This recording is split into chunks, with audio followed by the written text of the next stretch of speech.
Peringottukara കരുവാങ്കുളം bus സ്റ്റോപ്പിന് സമീപം സ്ഥിതി ചെയ്യുന്ന ഭദ്രകാളി മഠം ട്രസ്റ്റ് ശ്രീ ഭുവനേശ്വരി നാഗക്കാവിൽ അഷ്ടനാഗക്കളവും അഷ്ടനാഗബലിയും നടന്നു.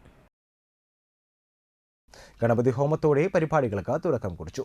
പുതിയതായി പണി കഴിപ്പിച്ച ട്രസ്റ്റ് ഓഫീസിന്റെ ഉദ്ഘാടനവും നടന്നു.